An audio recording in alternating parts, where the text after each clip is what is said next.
So you guys had a lot of questions, and today I'm answering them all. From what it's like to be a cast member at Disney World, to my best advice for aspiring Disney creators, and my plans for the future. Let's get into all your burning questions.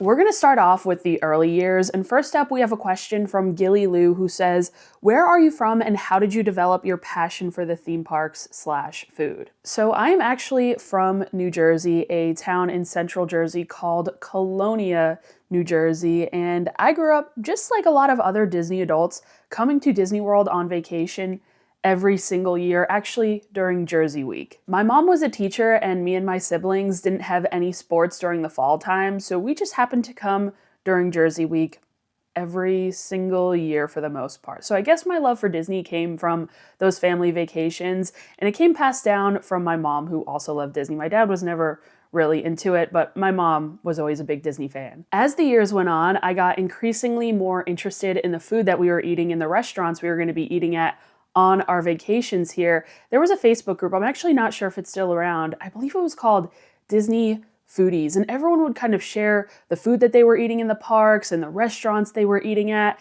and I think my mom had me join, and I saw all these foods that I didn't even know existed, and I started wanting to try all of these new foods when I was coming to the park. So that got me really into Disney food, actually. So I'd say that, coupled with watching a lot of Guy Fieri, a lot of diners, drive-ins, and dives, got me really interested in food. During those trips to Disney, I heard about something called the Disney College Program, and I started kind of looking for more information on that, and even just asking cast members when I came down here on vacation questions about the Disney College Program. So I knew very early on that I wanted to do the Disney College Program.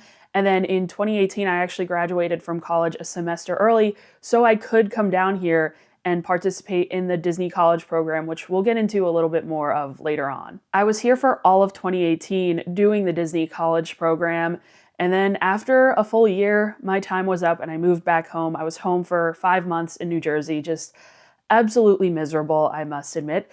And then a job posting opened up to come work at the NBA experience, which kind of combined two things I was really interested in. I grew up playing basketball and I obviously love Disney.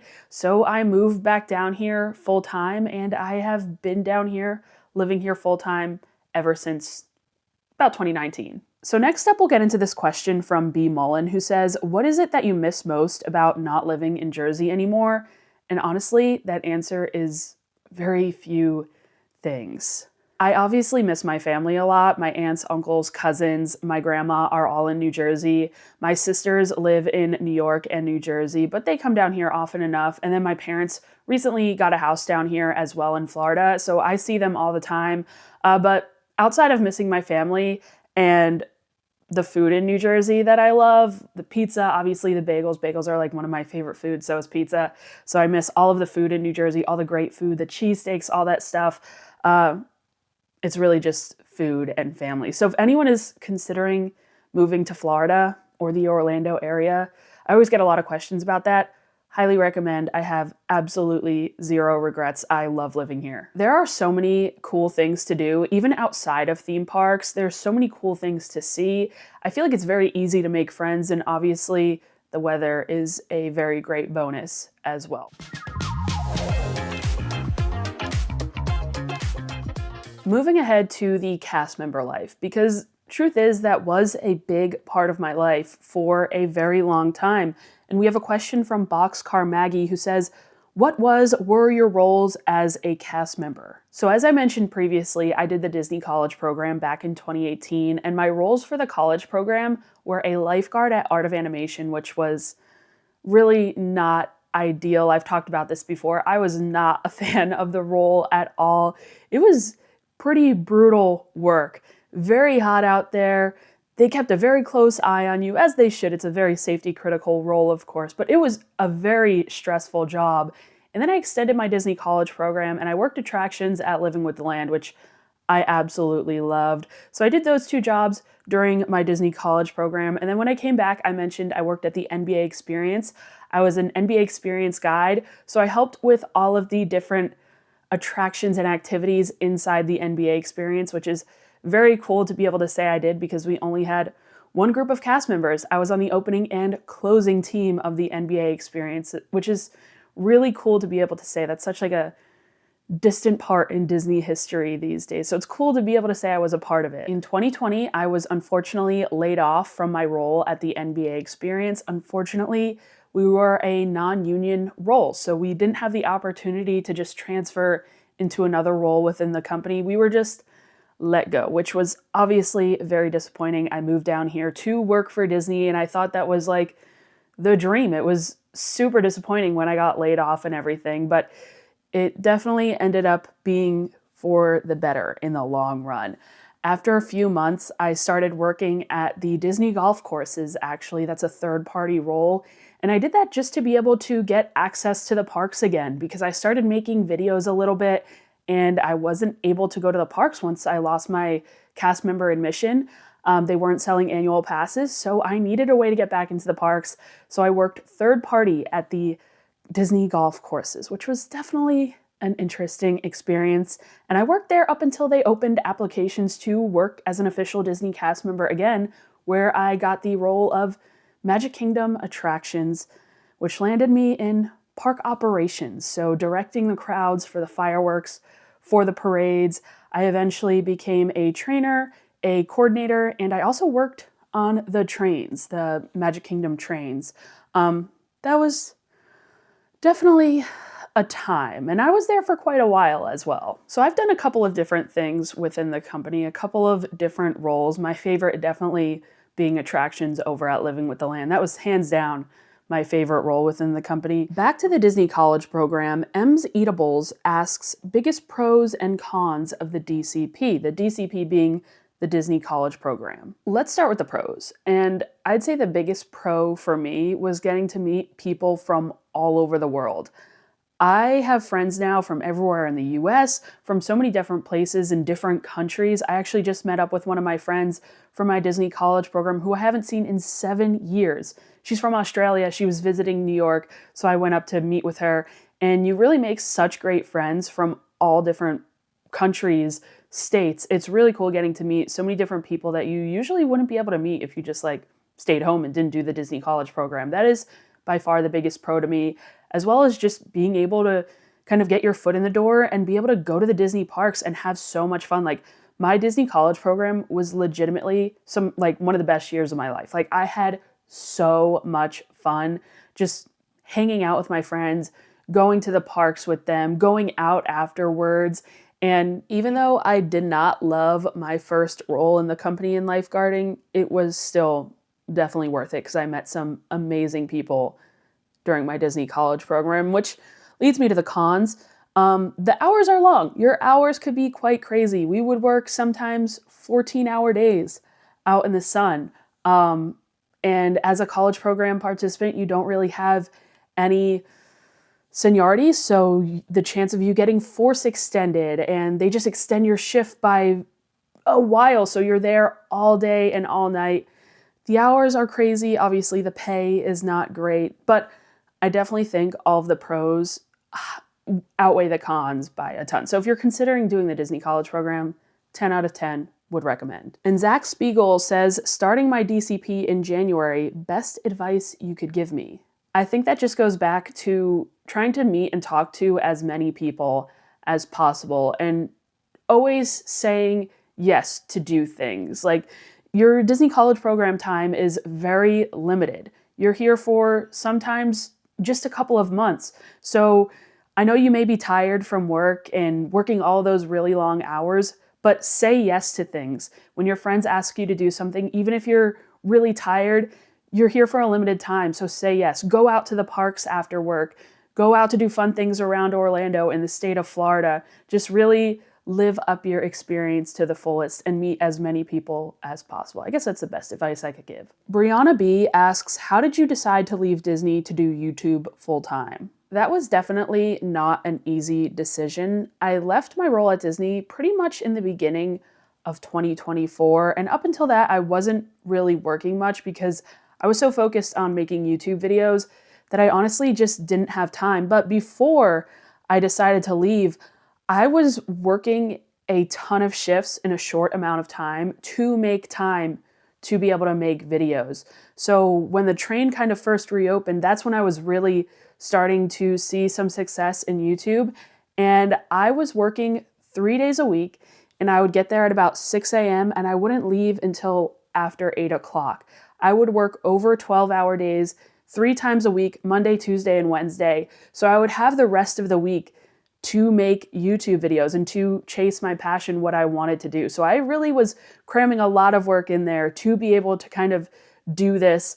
And I definitely don't regret that, because it gave me the freedom of time. It gave me time to be able to make videos, and it kind of gave me a little bit of a crutch to lean back on just in case this didn't work out. But I definitely did that for a while. The decision to leave, like I said, was not easy, but I feel like every cast member knows that there's a time to leave, and I was definitely experiencing that.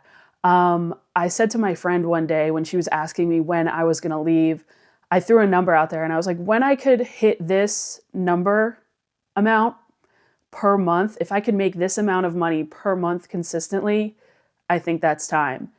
And I started hitting that, and I started going over that every month. And that was like triple to 4 times what I was making per month at Disney. And I was like, okay, I finally feel comfortable to where I could leave. But it definitely took a while. And I was making videos on Instagram and TikTok for a very long time before this. And I had no plans of making YouTube videos until I became friends with a bunch of YouTubers, Maria, Promise, Nate, who were all like, what are you doing? You have to make YouTube videos. And thank God I did, because that gave me the freedom to quit my job at Disney and do this full time. RM Zarella asks, would you ever be a cast member again? And to that I say, absolutely not. My time is done. I have exhausted all of my time. And again, I feel like if you're a cast member, you understand that. There's a time when you're just done, and that time is for me. I don't think I will ever go back, even in the future. Years and years down the line, it's just not for me anymore. It's just not for me. But again, it's a really cool experience being a cast member that I don't regret. And I think it's a good experience. Like, if you're interested in it, you should definitely apply to become a cast member once in your life. But it is not for me anymore. So now we'll kind of get into how I started vlogging and how I started making content. Snow Strohs asks, how did you get into creating Disney content? And that's actually a funny story. When I moved down here to work at the MBA Experience, I was living with my cousins, and they were like, you know everything about Disney and all of the food and all of the restaurants. I was always recommending us places to go eat and stuff.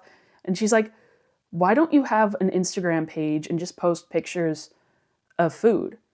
And that's honestly how it all started. I started an Instagram page called Plan It Disney, and I was just posting pictures of food. I wasn't really posting me in it because honestly, I was like embarrassed a little bit, which I know looking back, you shouldn't be embarrassed at all, but I didn't want my face in it because I didn't want anyone to see what I was doing, and I wanted to kind of remain anonymous. But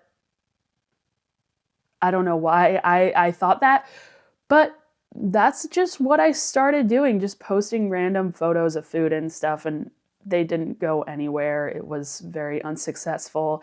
And through that, I met my friend Sean, I met some other friends, and we just go to the parks and take pictures of stuff together and post them on our Disney Instagram accounts.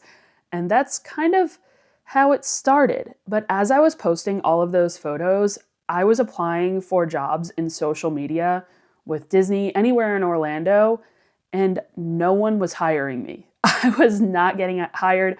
I had very little experience in social media, and I already loved going to the parks. I already loved trying all of the new food, and I was already doing that. So I was like, you know what? Maybe I should take this a little bit more seriously and start posting some videos of the food and these new snacks that I'm eating. And again, I was not posting my face in these photos, in these videos at all in the beginning. There wasn't even a voiceover. It was just like me getting a new food and putting a sound to it with some text on the screen. They started doing better and better and better. And I was like, okay, let me post my face in it. So then I'd post my face in it. And then I started doing some voiceovers, and my early videos were really not good. This is on TikTok and Instagram Reels and stuff. But from there, I started kind of gaining a little bit more confidence and posting my face in them. And yeah, that's kind of how it all started, just because no one would hire me. And I was already eating all of the new food at Disney anyway, and I was really interested in it. I was really passionate about it. And that's how it started. So looking back, I am very happy that no one hired me, because if that was the case, I would have probably not started posting anything and I would not be where I am today. So very thankful that no one hired me. Everything happens for a reason. C Champ asks, if you weren't a content creator, what would you do? And honestly, I'm not entirely sure. Growing up and in college and stuff, I really wanted to work in sports marketing. I wanted to work for an NBA team or a professional sports league. That was the goal. So that's what I wanted to do. What I probably would be doing is either still working for Disney, because again, it was like a good crutch. It was just comfortable. You get comfortable working for Disney, as I'm sure a lot of you Disney cast members watching know.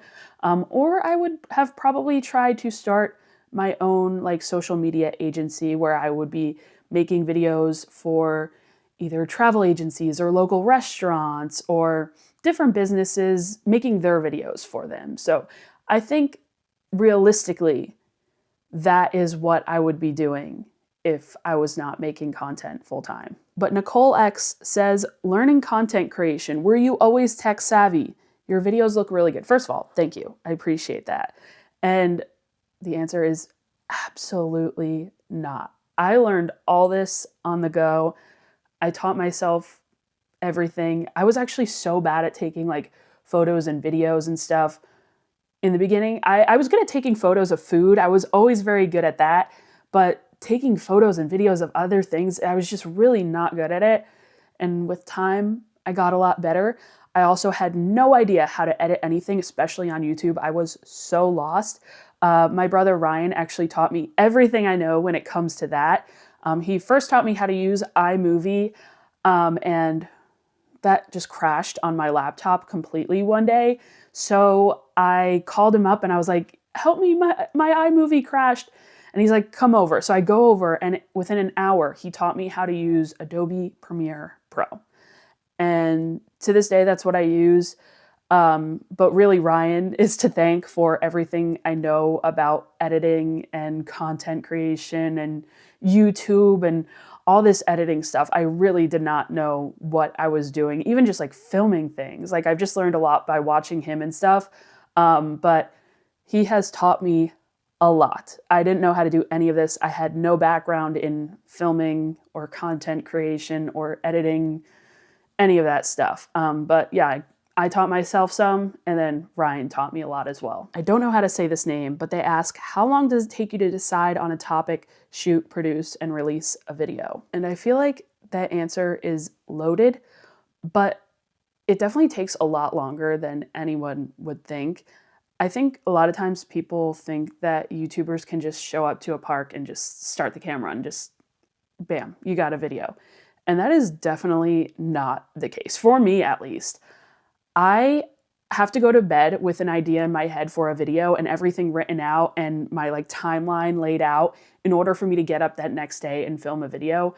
I need to have everything planned out. I am a very planned out, organized person. So I will spend hours researching, writing out the timeline, how I want my video to look, trying to come up with ideas for a thumbnail beforehand, writing out a little bit of a script to go into the video with, so I'm more organized. And again, I don't just show up and just start filming a video. I'm coming up with ideas well beforehand. It takes hours beforehand, and it takes hours while there as well. I try and get a lot of B-roll of different foods and different things to incorporate into the video because I feel like it makes the video more interesting. And at the end of the day, a lot of you guys are there to see the food and not necessarily me. So I try and put the food on screen as much as possible And so filming videos takes a very long time.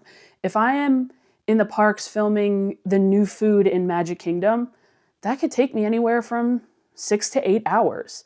If I am at a restaurant just doing a regular dine, that could take me 3 hours. It takes me a while, especially since I'm shooting content for YouTube and also for TikTok and Instagram. So I have to take videos horizontally and vertically as well, and I try and take photos of each food. So it definitely takes me a very long time, and then I come home and I edit my video as well. So one video I would definitely say takes me a total from planning, filming, and editing, and then posting, at least 15 to 16 hours. Definitely at least 15 to 16, I'd say. So yeah, it's a lot of time, but again, it's worth it in the long run. I enjoy doing it, so. Kel Clemente asks, what camera do you guys use in the parks and to film? I, along with a lot of other Disney vloggers, use the DJI Osmo Pocket 3. It is probably the easiest camera to use for vlogging. It's very small, it's very cost effective. It's obviously still expensive, but compared to other cameras, it's definitely on the more cheaper side. The quality is good enough for what I'm looking for, and it's just very convenient and very easy to kind of navigate with since it is so small. I've had quite a few issues with it recently, but I still definitely recommend it. Although I do recommend changing the microphone because the mic that comes with the camera, I found out, is really not that great. So I ordered the DJI mini mics from Amazon, and I have found them to be a lot better. So I use the DJI Osmo Pocket 3. And also, I've been using my phone a lot to film too. I just recently upgraded my phone to the newest one. I think that's what, the iPhone 17. I got the Pro Max. And honestly, your iPhone shoots better content than the DJI Osmo Pocket 3. So if you're like looking to get into vlogging, all you really need is an iPhone. Like, you do not have to buy a camera at all.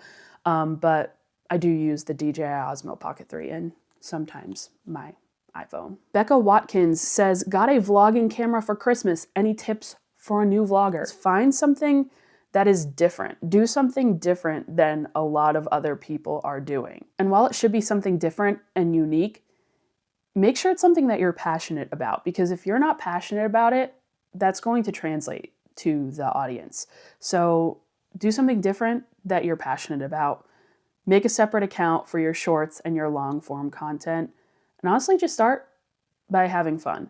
Don't have any expectations from the beginning.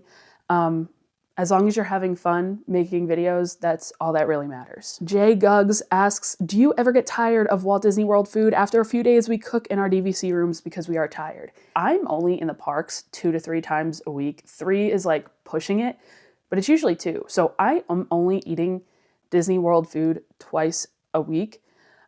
So I don't really get tired of it because I'm not like trapped there eating it for breakfast, lunch, and dinner usually, and snacks and all the in-betweens. A lot of times I just go there for one meal or for a couple of different snacks. And I think a lot of people think I'm there like 7 days a week, 5 days a week. No, it's literally only like 2 days a week usually. So I really don't eat at Disney as often as you may think. So I am not sick of it yet, and hopefully I don't get sick of it because that would not be good. Kristen Borscht asks, where does your confidence come from? Seeing you eat alone at places is inspiring. I refused to eat alone for the longest time. I don't know why. I was just so embarrassed to just be sitting at a table alone eating, which again, looking back on, is ridiculous because like no one cares. No one in the restaurant cares, and I know that. But yeah, I think that's just what I think about now. Who cares? Like, if I'm in a restaurant and I see someone eating alone, I don't care. So I definitely was not that confident to do that at first. I was very nervous to eat alone at first, but now I just think, who cares? I wouldn't care if I saw someone eating alone. So I don't know, but it's definitely something that gets used to, and it came with time. I was definitely not willing to eat alone, but now I actually prefer it because it's a lot easier to film videos when I am alone. because when I'm with other people, I always get like self-conscious that I'm taking too much time and I'm like, oh my God, I gotta go. And I gotta stop filming this. It's been too long. And I know my friends like don't care and they understand that I'm going to take a little bit because again, I'm taking videos for TikTok and Instagram. I'm taking photos and I'm taking videos for YouTube. So it takes a while.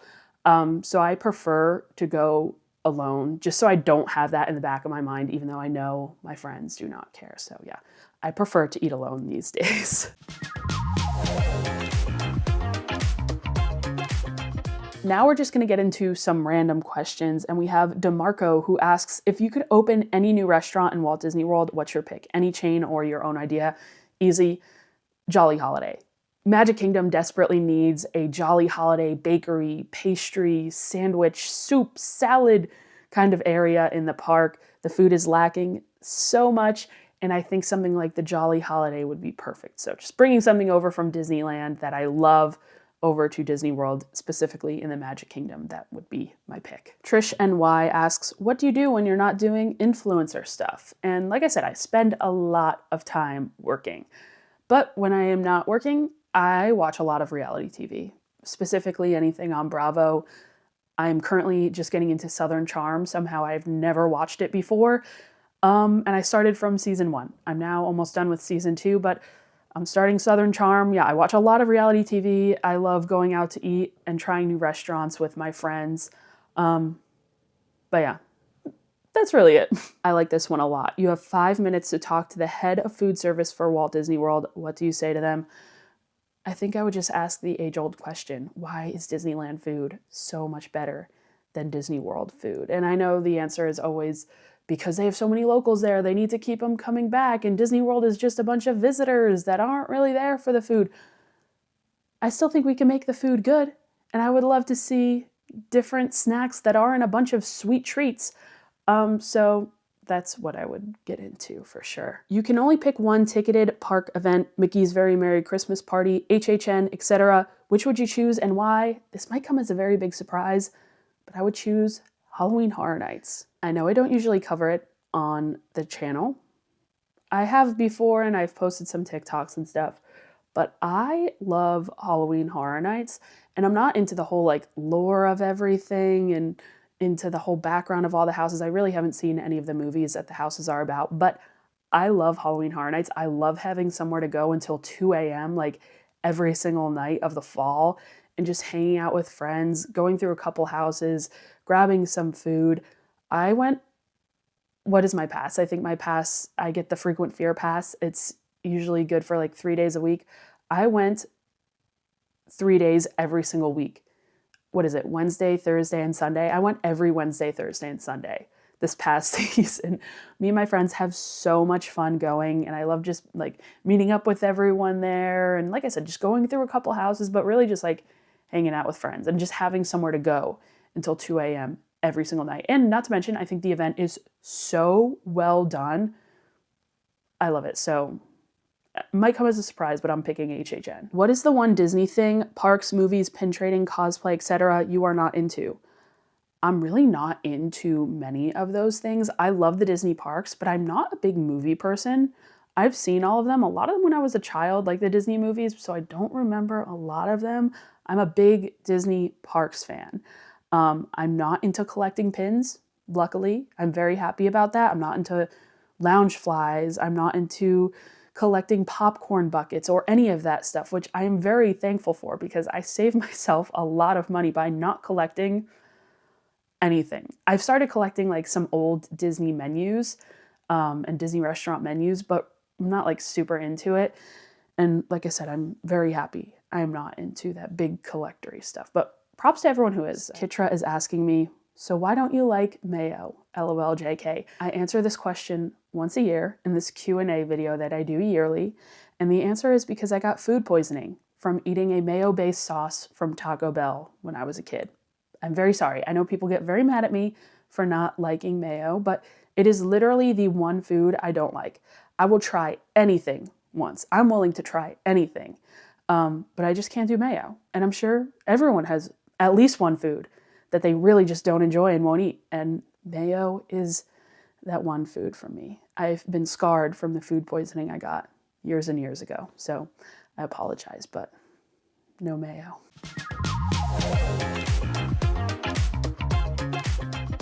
Now, let's talk about the future. And Jenna D asks, will you do any other travel food videos soon? A few years ago, I made a video where I went to New York and tried viral iconic food in New York. And this past summer, I made a video in New Jersey where I tried viral iconic food in New Jersey. And I really enjoyed making both those videos. And actually in 2026, one of my goals is to make more videos in that kind of style where I go to different cities around the world and do that kind of thing. So yes, I definitely want to do more of that in the new year. And that'll probably start with New Orleans. I will be going to New Orleans for my birthday in a few months. And I am obviously looking forward to trying the food a lot. So I think I will be making a video there. And yeah, I want to definitely do more of that in the future. Mouse Nerd Adventures asks, what is your bucket list big dream travel destination? And I think like a lot of you watching and a lot of people who really enjoy food, this answer is pretty basic, but it is Japan. I love watching videos of people going to Japan and trying all of the different food that they have there, going to the convenience stores, the Tsukiji fish market. I don't know if I'm saying that right, but the food in Japan just looks absolutely insane. Not to mention just like the cool experiences that you can experience there. I obviously want to go to Tokyo Disney. There's so many places that I want to go to. I want to just go and spend like an entire month just traveling the country of Japan. So yeah, Japan is definitely up there. Hopefully it'll happen in 2026. I have no current plans, but I will get there eventually. Erica, any Disney cruises planned for 2026? Well, 2025 was the year of Disney cruises for me. I hadn't been on a Disney cruise in a very long time since I was a child, before like last year. And then I started going on a bunch, and now I am hooked. So yes, I will be going on plenty of Disney cruises in 2026. My friends and I are very last minute planners. We'll plan a Disney cruise like literally like 2-3 weeks before. But I promise there will be plenty of Disney cruising in 2026. I also maybe want to test out some other cruise lines in 2026. I've definitely thrown out that idea, and I do have one Disney cruise booked. I'll be going on the Disney Magic again in February. So yes, plenty of Disney cruises in 2026 for sure. And I figured we could end with this question from Carl's Kid, who asks, goals for the channel in 2026. I was actually just writing this out the other day, and I've mentioned a couple of them already. I would love to travel to Tokyo. I would love to try some other cruise lines. I would love to do more staycations and club level stays, and more of those food tour style videos where I go to different cities.